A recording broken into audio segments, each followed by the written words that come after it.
हमने किया था वो यूक्लिड विभाजन प्रमेय से हल किए थे।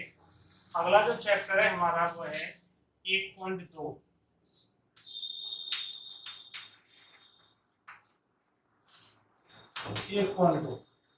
इसमें है एचसीएल अभाज्य गुणनखंड। क्वेश्चन नंबर 1 में जो है आपका अभाज्य गुणनखंड।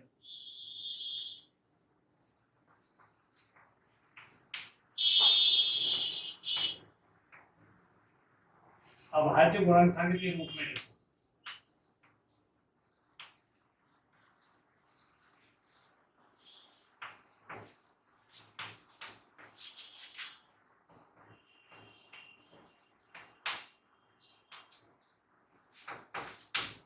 इन संख्याओं को हमें अभाज्य गुणनखंड के रूप में लिखना है। जैसे पहला क्वेश्चन है हमारे पास 140। अब इसको हल करने के लिए तो 140 के अभाज्य गुणनखंड करेंगे। अभाज्य गुणनखंड क्या होते हैं? ऐसे खंड करना जिसमें स्वयं के अतिरिक्त किसी अन्य संख्या का भाग ना जाए। सबसे पहले सबसे छोटी संख्या का भाग देते हैं। जैसे 140 है, इसमें किसका भाग जाएगा? सबसे छोटी संख्या 2। जिन संख्याओं में इकाई का अंक 0, 2, 4, 6 और 8 होता है उनमें 2 का पूरा भाग चला जाता है।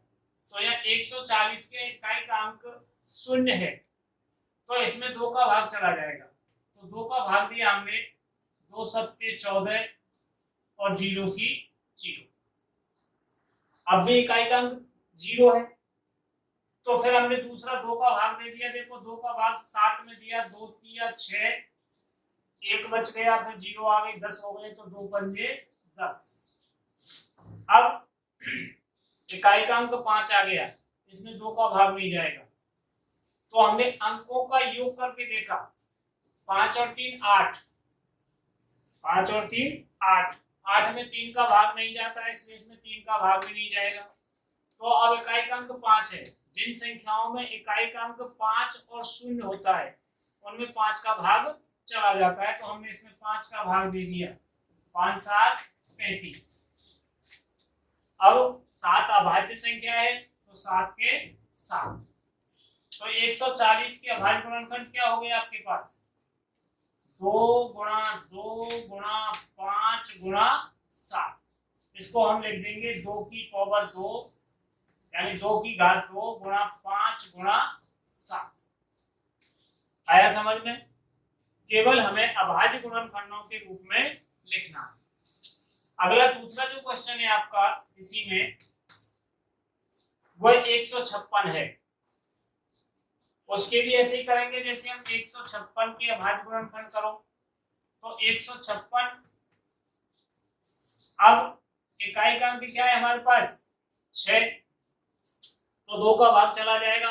अभी मैंने बताया था आपको, यानी जिन संख्याओं में इकाई का अंक 0, 2, 4, 6 और 8 होता है उन सभी संख्याओं में 2 का पूरा भाग चला जाता है। तो इसमें भी 2 का भाग दे देंगे हम।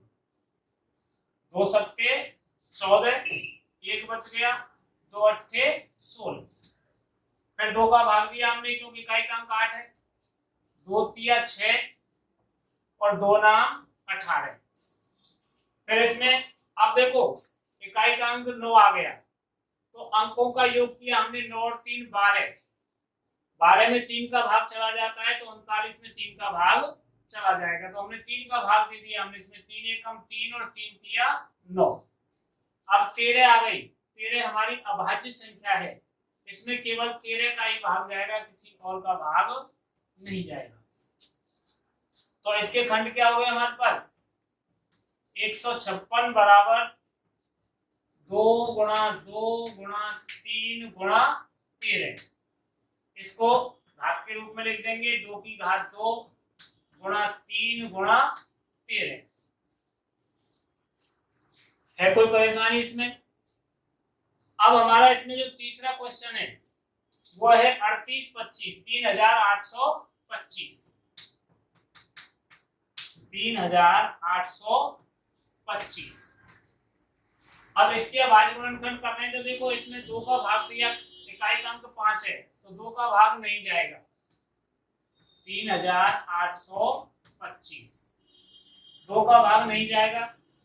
फिर हमने 3 की भाजकता कैसे हमने देखा, 5 और 2 7, 7 और 8 15, 15 और 3 18, अंकों का योग 18 हो गया। तो 18 में 3 का भाग चला जाता है तो ये पूरी संख्या 3 से विभाज्य हो जाएगी। तो हमने 3 का भाग दे दिया, देखो 3 का भाग 3 में दिया एक बार, फिर 3 का भाग हमने 8 में दिया तो 3 दूनी 6, 2 बार चला गया।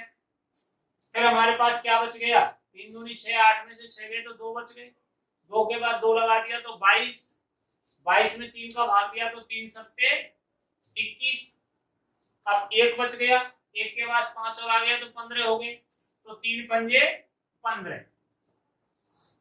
फिर हमने इसको जोड़ के देखा, 7 और 5 12 और 2 14 और 1 15, तो अंकों का योग 15 3 से विभाजित है तो इसमें 3 का भाग फिर चला जाएगा, 3 चौक 12, 3 दूनी 6, 1 बच गया, 3 पंजे 15।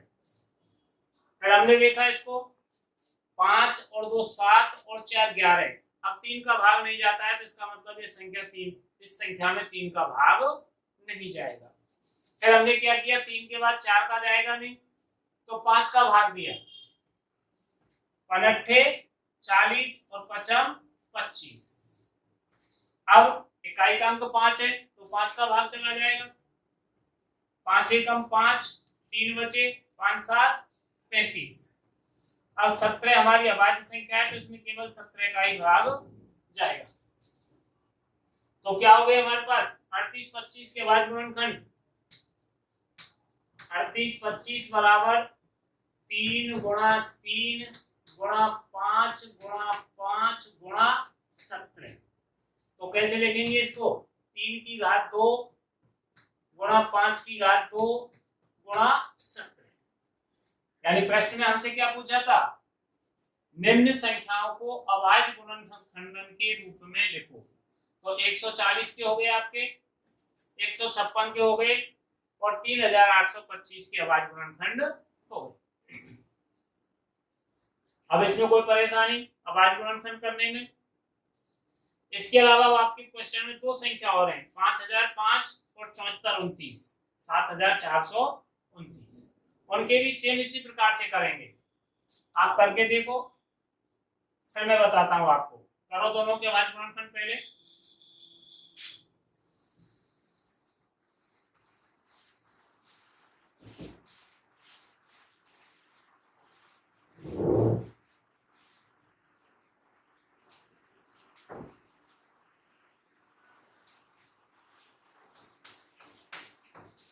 क्या बताई थी संख्या मैंने, 5005 और दूसरी आपकी 7429।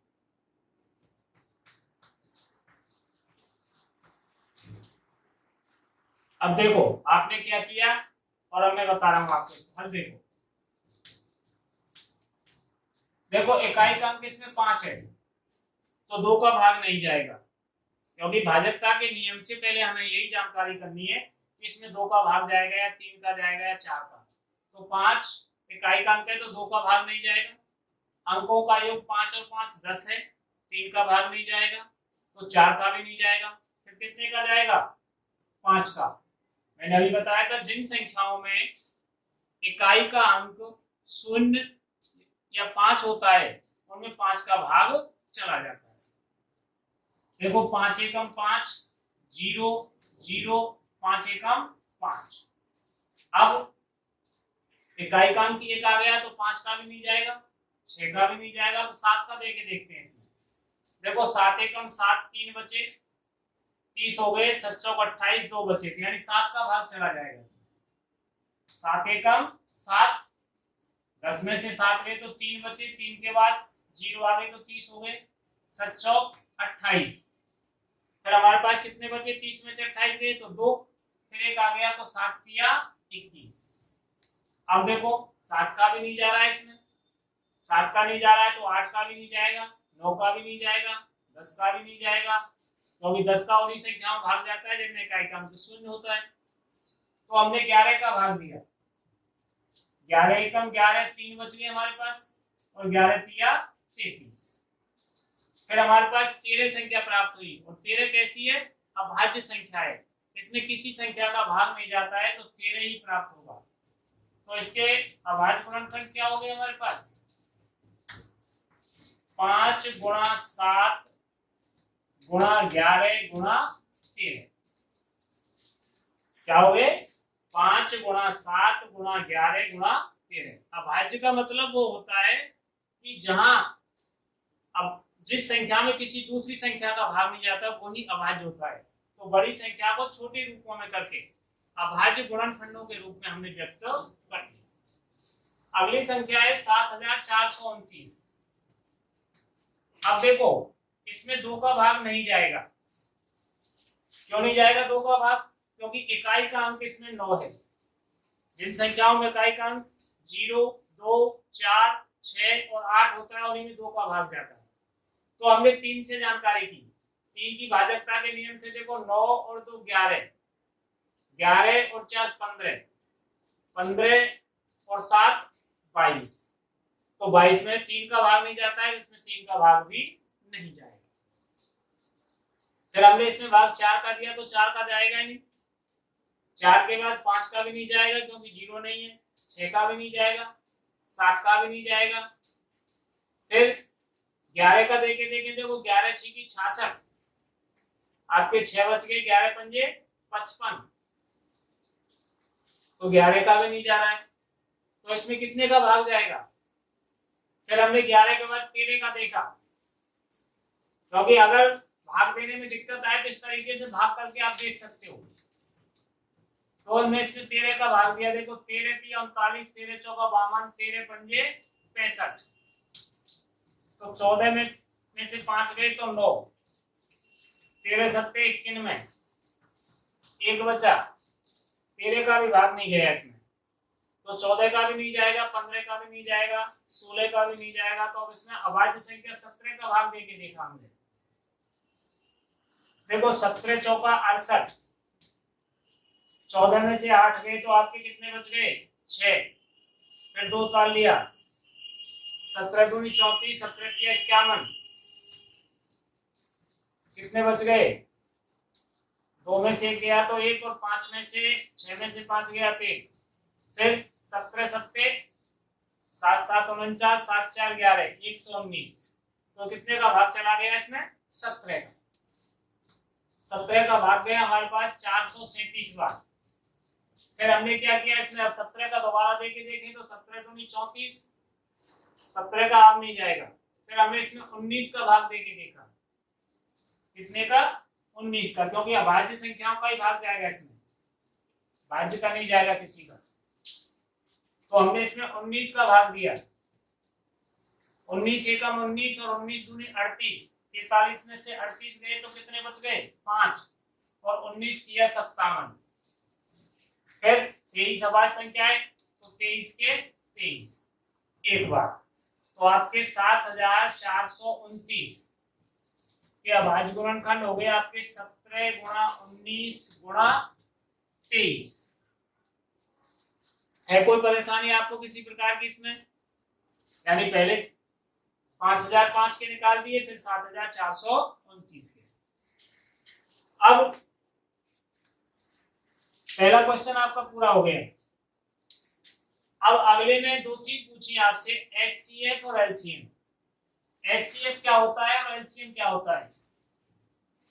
एचसीएफ को कहते हैं मासा, महत्तम समापवर्तक, और अंग्रेजी में कहते हैं इसको हाईएस्ट कॉमन फैक्टर। पहला सवाल है आपका, यानी इसमें क्वेश्चन नंबर 2 में एचसीएफ और एलसीएम याद करना है आपको। देखो क्वेश्चन नंबर 1 में पहला क्वेश्चन दे रखा है इसने 26 और 91। देखो इसकी 2 विधि होती हैं, एक अभाज्य गुणनखंड विधि और एक भाग विधि।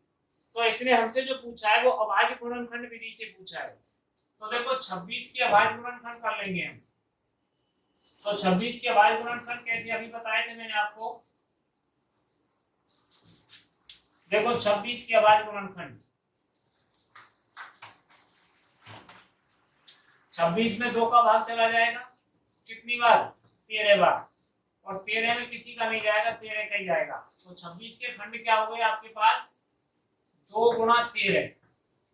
इसी तरीके से 91 यानी 91 के कर लेंगे, 91 में 2 का भाग नहीं जाएगा, 2 का नहीं जाएगा, 3 का भी नहीं जाएगा, 4 का भी नहीं जाएगा, 5 का भी नहीं जाएगा, तो इसमें 7 का भाग जा रहा है।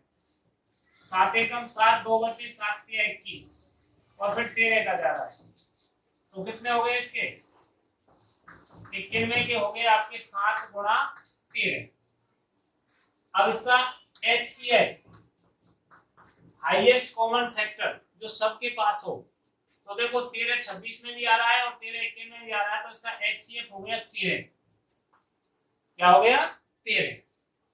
फिर LCM, LCM का मतलब होता है कि सवाल ने लिया कोई ये मत छोड़ो। अब देखो इसके पास 2 है तो 2 ले लिया हमने, इससे बड़ी फिर संख्या 7 है तो 7 को ले लिया। अब 13 हमारे पास है ही। अब यहाँ गलती कर सकते हैं आप, क्योंकि 13 इसके पास भी और 13 इसके पास भी है, तो दोनों 13 नहीं लेने, मासा जो है वो मासा ही लेना है, उसके अलावा संख्या बढ़ती है, यानी बड़ी घात लेते हैं इसमें। कौन सी घात, बड़ी घात, यानी कोई संख्या नहीं छोड़ते। अगर 13 इसमें 2 बार होता तो 2 लेते, 13 3 बार होता तो 3 बार लेते, लेकिन एक ही बार है तो एक ही बार लेंगे। अब इनका गुणा कर देंगे,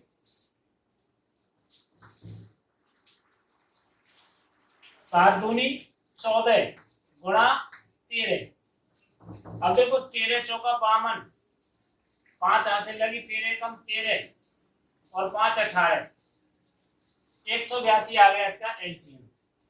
अब उसने क्या कहा है, दी गई संख्याओं का गुणनफल और एचसीएफ और एलसीएम दोनों का गुणनफल बराबर है या नहीं, उत्तर की जांच करनी है आपको। तो देखो यहाँ उत्तर की जांच,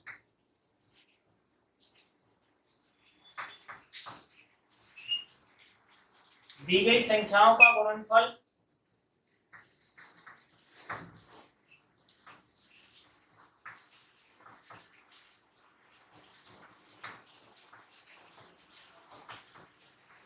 दी गई संख्याओं का गुणनफल बराबर एचसीएफ गुणा एलसीएम।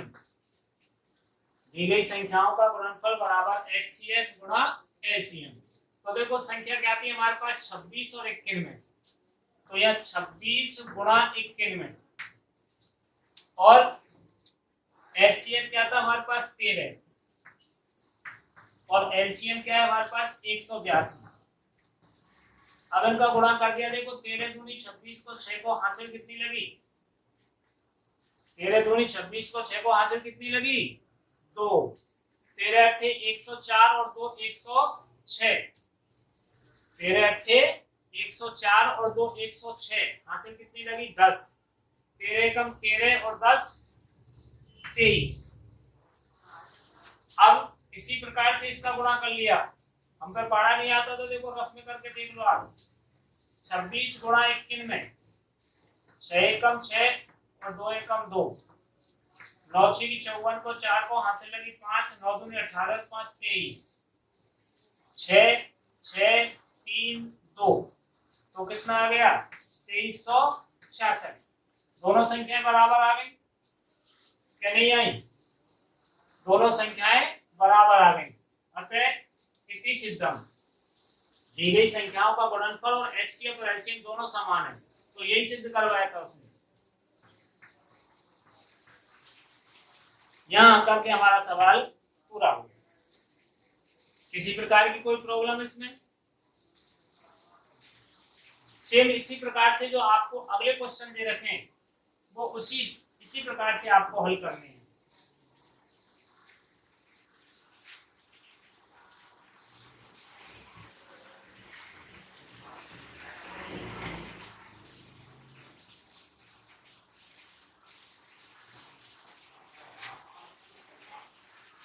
देखो अगला जो क्वेश्चन है 510 और भिन्न में है।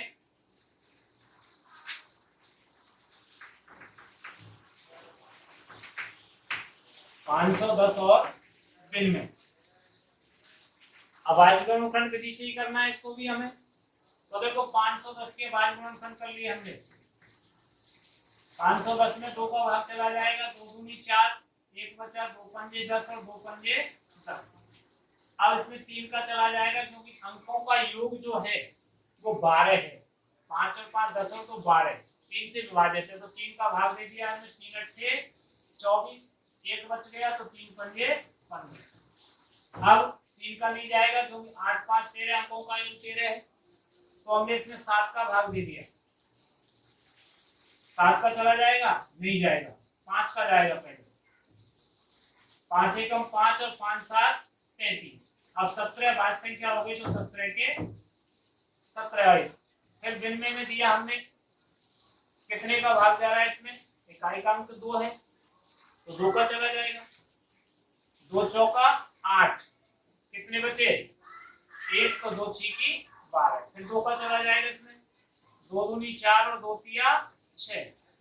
अब देखो 23 क्या है, अभाज्य संख्या है, इसमें किसी और संख्या का भाग नहीं जाएगा तो 23 एका 23।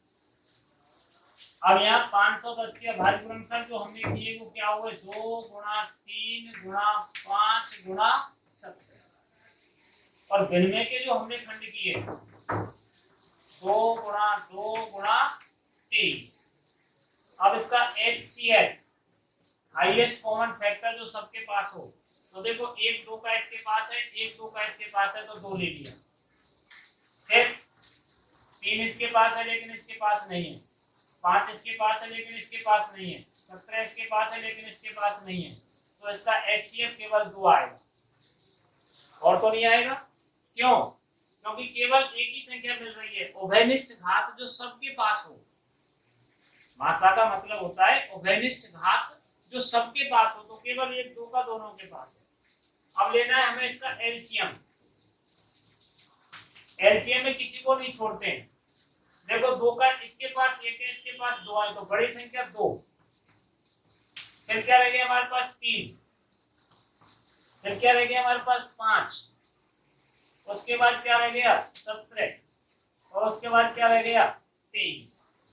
कोई संख्या छोड़ी तो नहीं, डबल तो नहीं लिखी, यानी इसके पास 1 2 था, इसके पास 2 तो 2 2 के लिए हमने फिर 1 3 ले लिया, 5 ले लिया, 17 और 23। अब इनका हमने गुणा कर दिया। 2 दूनी 4, 4 तिया 12, 12 पंजे 60। 60 में से हमने 0 उठा के यहाँ रख दी, 6 रख दिया। 6 का गुणा 17 से कर दिया तो 17 छीकी 1 से 2। अब क्या रह गया हमारे पास 23। अब बहुत से यूं कह रहे होंगे कि कैसे कर दिया।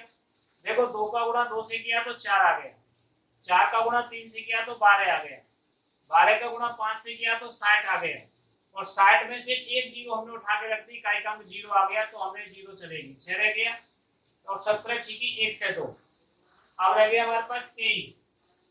देखो 0 की 0, 23 दूनी 40 को 6 को, लेकिन आगे शून्य इसलिए 4 के 4 आ गए।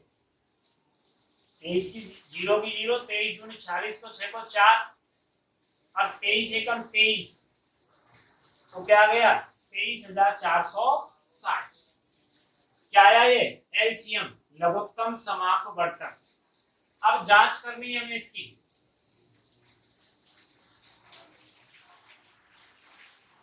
दी गई संख्याओं का गुणनफल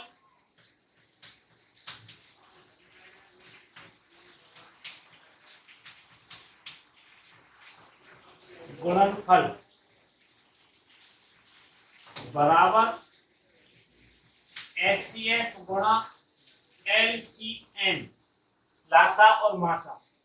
तो संख्या क्या थी हमारे पास 510 गुणा भिन्न। एचसीएफ क्या है हमारे पास 2 और एलसीएम क्या है हमारे पास 23,460। अब इसका इसका गुणा, इसका इसका गुणा, ये सरल पड़ रहा है हमारे पास। पहले इसको किया 0, 6 दूनी 12 को 2 को हाथ से लगी 1, 4 दूनी 8 और 1 9, 3 दूनी 6 और 2 दूनी 4, यानी ये आ गया 46,920। अब देखो इसके जीरो की जीरो वही संख्या आएगी गुणा करने पर, इकाई का अंक इसलिए रख दिया। भिन्न में एकम भिन्न में को 2 को हाथ से लगी 9, हाथ से कितनी लगी 9। अब भिन्न में गुणा 5 तो 5 दूनी 10 बना 45 और 1 46, तो कितना आ गया 469। तो 469 दोनों संख्या बराबर आ गई। इसी सिद्धम। बताओ इसमें कोई परेशानी हो तो। इस तरीके से हमें नेक्स्ट जो क्वेश्चन बचा हुआ है हमारा ये, वो आपको घर से करना है, नहीं आएगा उसको कल बताऊंगा आपको करने के लिए। अब जो हमारा क्वेश्चन है वो तीसरा,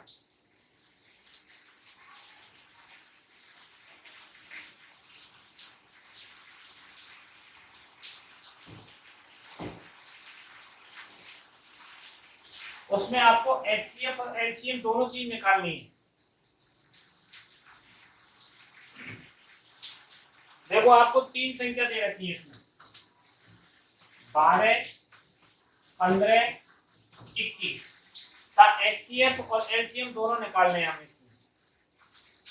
इससे पहला सवाल किया था वो भी ऐसा ही और अब कर रहे हैं वो भी ऐसा है। अंतर क्या था, पहले में केवल 2 संख्या थी, इसमें 3 संख्या है, तो तीनों के भाज्य गुणनखंड कर लेंगे हम।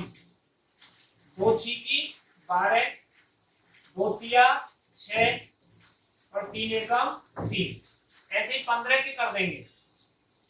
देखो 2 का भाग जाएगा नहीं इसमें, 3 पंजे 15, 5 एकम 5। अब 21 में 3 का चला जाएगा, 3 सत्ते 21, 7 एकम 7। तो यहाँ देखो 12 बराबर 2 गुणा 2 गुणा 3 और 15 बराबर 3 गुणा 5 और 21 बराबर 3 गुणा 7। HCF। तो देखो सबके पास क्या है, देखो 3 इसके पास भी है, 3 इसके पास भी और 3 इसके पास भी है, तो HCF हो गया इसका आपका 3। और LCM इसमें किसी को छोड़ते नहीं, मैंने बताया था आपको। तो देखो 2 और 2, 2 गुणा 2, उसके बाद 3, 3 के बाद क्या रह गया 5 और 5 के बाद क्या रह गया 7। अब इनका गुणा किया, देखो 7 का गुणा 5 से किया 35, 35 गुणा 3, 35 किया 105, 105 गुणा 2 210, 210 गुणा 2 तो 420, ये आ गया आपका 420। तो एचसीएफ हो गया 3 और एलसीएम हो गया 420। देखो कभी कभी ऐसे सवाल भी आ जाते हैं कि जिसमें कोई संख्या नहीं मेल खाती है, यानी कोई भी उभयनिष्ठ गुणनखंड नहीं होता है, तो ऐसी संख्याओं का एचसीएफ क्या होता है, बता सकता है कोई? जब जैसे इसमें 3 की जगह 4 होता या 6 होता या 5 होता और इनमें कोई संख्या नहीं मिलती, तो इसका एचसीएफ क्या होता? नहीं पता। ऐसी संख्याओं का एचसीएफ 1 होता है, क्योंकि 1 सभी जगह उभयनिष्ठ होता है, तो वहां हम केवल 1 लिखेंगे जहां कोई संख्या मैच नहीं करती। आगे समझ में उतार दो। इसमें 3 क्वेश्चन है, आपको तीनों इस प्रकार से करने हैं जैसे अभी मैं आपको बता रहा था। दूसरा,